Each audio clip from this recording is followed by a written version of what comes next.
Here is the paradox nobody examines. The people who work hardest on their minds are often the ones who stop developing first.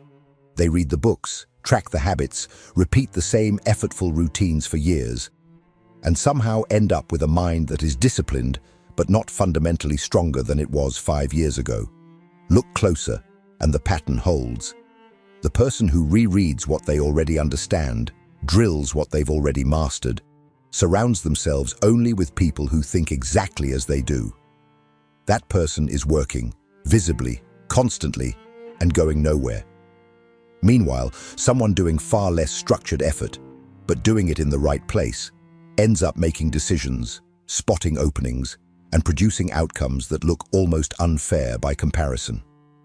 A Russian psychologist named Lev Vygotsky spent his career studying exactly this gap, and what he found breaks the assumption that effort and growth are the same thing. He discovered that a mind has two separate levels at once: what it can already do alone, and what it can do only in contact with something slightly beyond it, and that almost everyone spends their whole life training the first while ignoring the second entirely. That's the deeper version of the paradox. The work that feels most like growth, solitary, repetitive, comfortable, difficult, is often the exact work that guarantees you stay the same. Real development happens somewhere else, in a place most people never learn to find on purpose.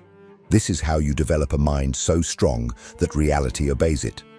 Not by working harder inside the mind you already have, but by learning exactly where that second level is and how to live inside it deliberately, until the person making your decisions 2 years from now is someone your current mind couldn't have predicted. Which raises the only question that matters here. Have you ever actually located that edge, or have you just been mistaking effort for it?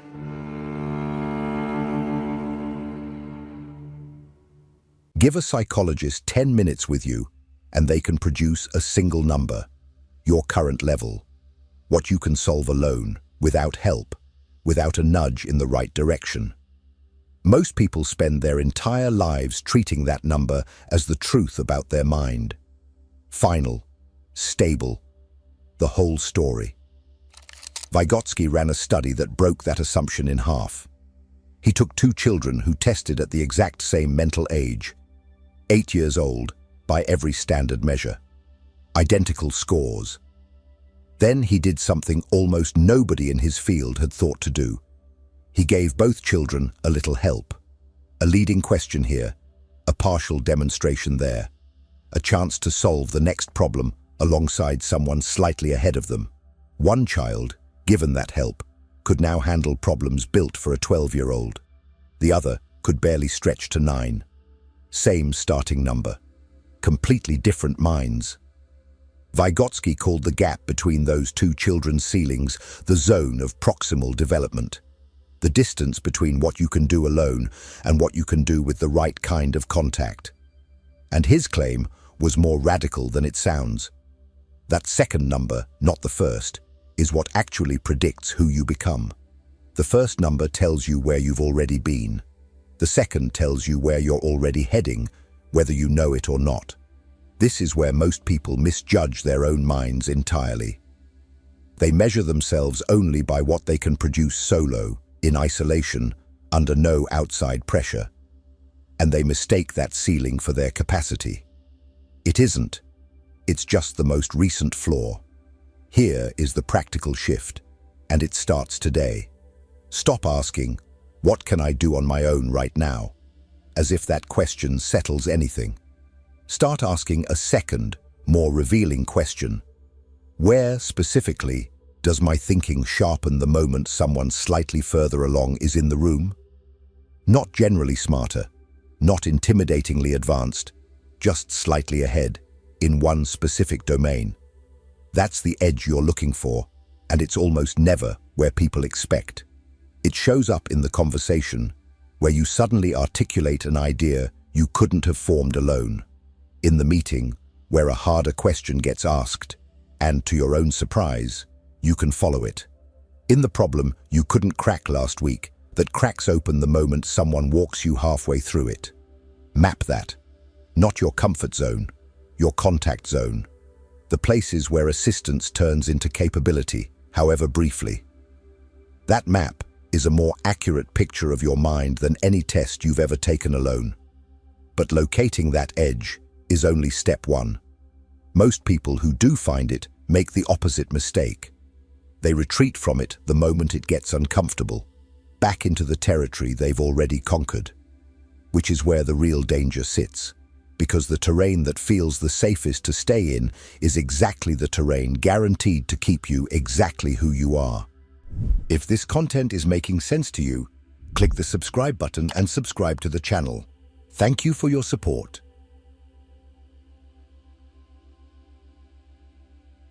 Mastery feels like growth. That's the whole problem. There is a specific kind of effort that looks like development from the outside. The person who reads their 5th book on the same subject, drills the same skill until it's automatic, keeps returning to problems they already know how to solve, because solving them still feels productive. It produces motion. It rarely produces a different mind. Vygotsky watched this exact mistake play out in classrooms built for children who struggled with abstract thinking. The reasoning seemed sound. If a child can't yet handle abstraction, teach everything concretely. Keep it simple. Stay within what already works. Years of that approach produced the opposite of what anyone intended. The children didn't develop the abstract thinking they were missing. They lost what little of it they had, because every hour of instruction reinforced the level they were already at, instead of pulling them past it. That's the mechanism, and it isn't limited to children or classrooms. Any environment that only ever meets you at your current level, a job that stopped challenging you 2 years ago, a friend group that only ever reflects opinions you already hold, a routine engineered for comfort, isn't neutral. It's actively training your mind to stay exactly where it is, one confirmed repetition at a time. Vygotsky's conclusion cuts against almost everything people assume about self-improvement. The only learning that actually develops a mind is learning that runs slightly ahead of it. Not learning that matches your level. Not learning safely within what you've already proven you can do. Learning positioned just past the edge. Close enough to reach, far enough that reaching costs you something. Here's how to tell the difference in practice, because the two get confused constantly. If a challenge leaves you completely lost, no foothold, no partial grip on what's happening, nothing to build from, that's not development, that's collapse. And it teaches your mind nothing except to avoid that terrain next time. If a challenge asks nothing new of you at all, if you could have predicted every step before you started, that's not development either. That's rehearsal wearing the costume of progress. The zone in between has a specific feel, and once you notice it, you can find it again on purpose. It's the problem you can partially follow, but not fully solve alone. The conversation where you're stretching to keep up, not performing fluency you already own. The task that requires a small amount of outside structure, a guide, a framework, a more capable person nearby, before you can complete it. That friction is not a sign you're in the wrong place. It's the only sign that you are. So the next time something in front of you feels effortful in that specific way, not impossible, not automatic, but genuinely effortful, resist the instinct to retreat to something easier. That discomfort is where the mind you don't have yet is currently being built. Which leaves the harder question: what happens when the thing just ahead of you isn't a problem, but a person?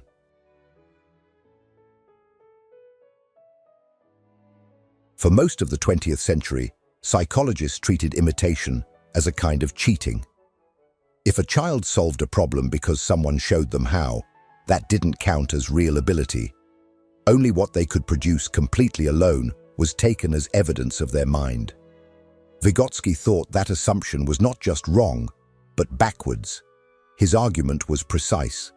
A person can only imitate what already sits within reach of their own development. Show a struggling student how to solve one arithmetic problem, and they can often grasp it instantly and apply it elsewhere.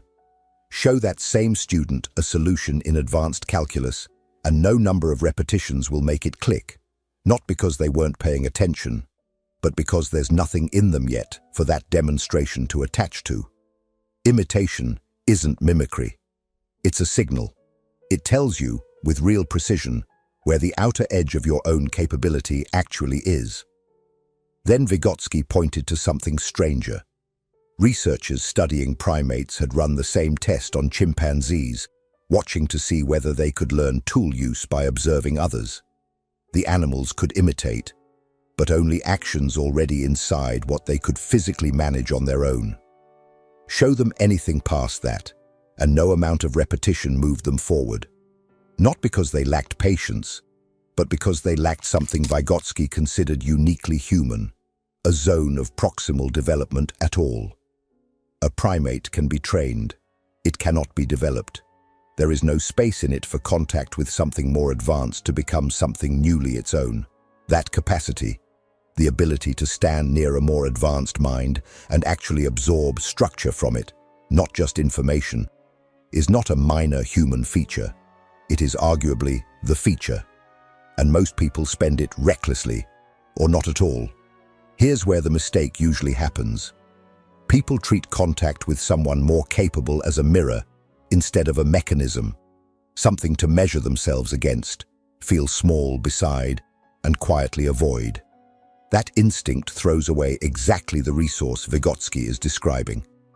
The correct use of a more developed mind nearby isn't comparison. It's proximity with intention. Watching not to admire, but to notice precisely what they do differently in the moment a problem gets hard. The question they ask that you wouldn't have thought to ask, the place they slow down where you would have rushed, the distinction they draw that you've never had language for.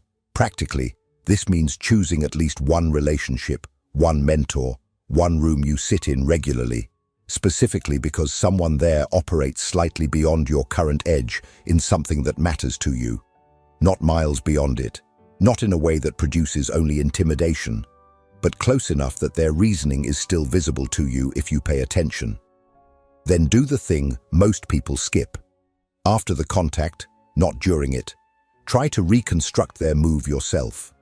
That reconstruction is where imitation stops being copying and starts being development.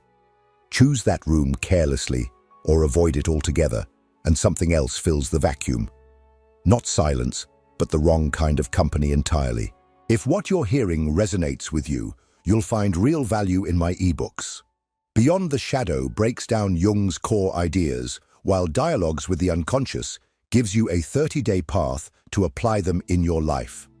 Both are linked in the pinned comment.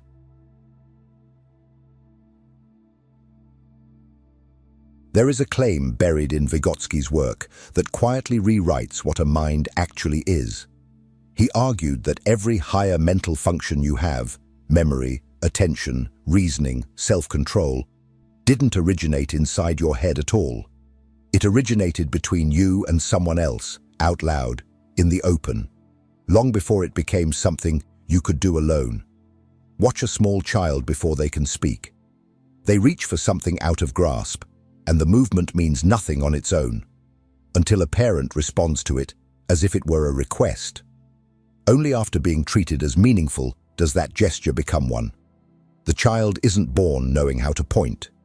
Pointing is built, first entirely outside them, in the space between the child and another person, and only later does it fold inward and become something the child can do by themselves, silently, with no one there at all. Vygotsky called this a general law, and he meant it as literally as it sounds. Every function appears twice in a person's development. First socially, between people. Only later, individually, inside one person. Not as a metaphor for how learning feels, as a description of where capability actually comes from. Nothing complex that you can now do in private started in private. It started as something you did with, in front of, or because of somebody else, and only became fully yours after enough repetition on the outside. This should unsettle the way most people think about mental strength, because it means the idea of the self-made mind is not just overstated, it's structurally backwards. The reasoning you now do silently, in your own head, was at some point an argument you had out loud with someone who disagreed with you. The self-discipline you now exercise alone was, earlier, a standard someone else held you to, before you held yourself to it. Capacity doesn't start inside and radiate outward. It starts outside and gets internalized, which means the environment you sit in isn't background noise to your development. It's raw material for it. A room full of people who think in loops you've already worn smooth will hand you back exactly what you already have. A room where the conversation runs slightly ahead of your own reasoning, where someone routinely asks the harder version of the question you were about to ask, will, given enough exposure, hand you something you didn't have before, whether you notice the transfer happening or not. So the practical move here isn't abstract. Look at the 3 or 4 conversations you have most often, the ones that shape how you think without you registering it as shaping. A group chat, a weekly call, the person you debrief your day with. Ask, honestly, whether those conversations are pulling your reasoning upward or simply echoing it back to you. If it's the second, that's not a neutral habit. It's a function currently being denied the social stage it needs in order to eventually become yours alone. That raises the harder question of what happens to all these separate expansions once they start piling up. Whether they just accumulate, or whether, at some point, they start to add up to something else entirely.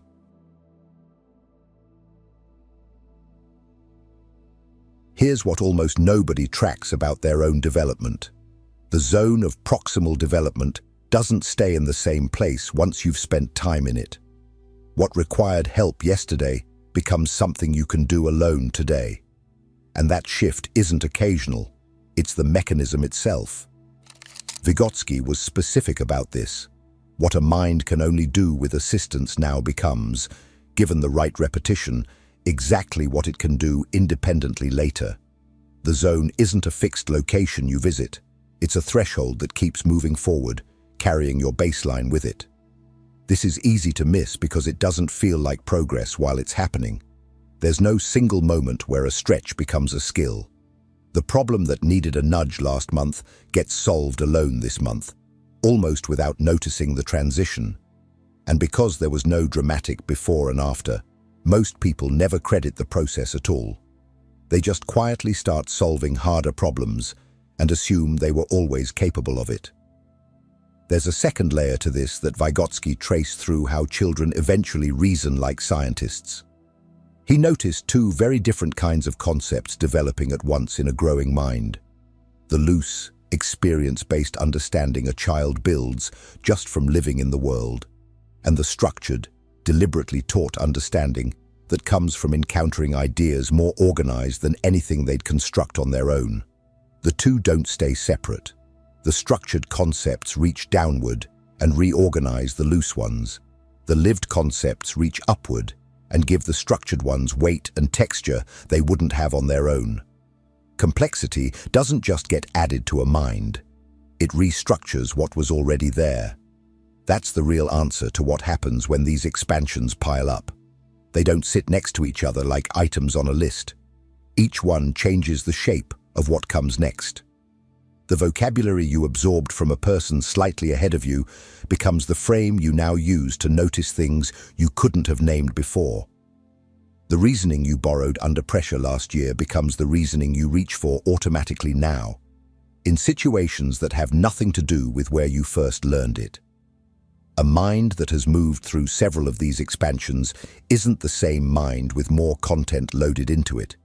It's a differently organized mind. The practical implication is this: stop measuring your development by isolated wins. The one hard conversation, the one course, the one mentor.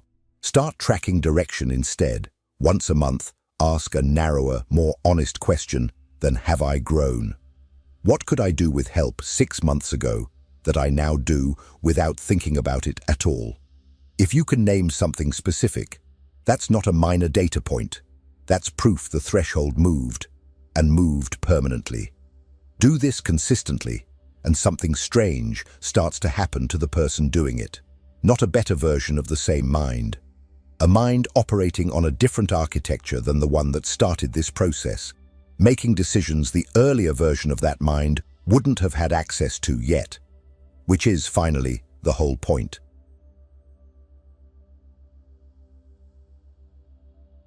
You started this video believing something you probably never stated out loud, that your mind, at its core, is fixed, that there's a ceiling somewhere above you, set by temperament or talent or luck, and the most you can do is get efficient inside it. That belief was never true, and now you know exactly why. Not because effort matters. Everyone already knew that. Because the specific place where a mind grows isn't inside what you already command. It's in that narrow, findable distance between what you can do alone and what you can do in contact with something slightly beyond you. Vygotsky didn't hand you motivation. He handed you a location. If you go looking for that location, here is everything you now have to find it with. You have a way of mapping it, not by asking what you can already do alone, but by noticing exactly where your thinking sharpens the moment someone slightly ahead of you is in the room. You have a way of testing a challenge before committing to it. Real development feels like effort with a foothold, not the total loss of collapse or the hollow ease of rehearsal. You have a reason to choose your rooms on purpose now. One mentor, one conversation, one relationship kept specifically because it runs a little ahead of you, and a discipline of reconstructing their moves yourself afterward. So contact turns into capability instead of just admiration. You have a reason to audit the 3 or 4 conversations that quietly shape you every week, and ask honestly whether they're pulling your reasoning upward or just handing it back to you unchanged. And you have a new way of measuring progress itself. Not the isolated win, but the direction. What could you only do with help 6 months ago that you now do without thinking about it at all? None of that works as a list you glance at once and forget. It works because you now understand the mechanism underneath it. Why the edge matters more than the ceiling. Why comfort quietly trains you to stay who you are. Why the people around you are not neutral. Why every capability you now call yours started, at some point, as something you could only do beside someone else. That's what makes this dangerous, in the best sense of the word. You can't unknow that the discomfort of a hard conversation, a harder mentor, a room that runs ahead of your reasoning, is the exact terrain where your next mind gets built. You can't unknow that comfort, mastery, staying where you already win, all of it, quietly, is the choice to remain who you currently are. So the question this video actually leaves you with isn't, how do I get stronger? It's smaller than that, and harder to avoid. Right now, today, where is your zone? 2 years from now, the person making your decisions will either be a slightly more efficient version of who you are right now, or someone your current mind genuinely couldn't have predicted. That difference isn't decided by talent. It's decided by whether you go looking for that edge starting today. You already know which one builds a mind reality has to answer to. Thank you for watching. And if this way of thinking about the mind is starting to take hold in you, the video on your screen right now is going to take it further.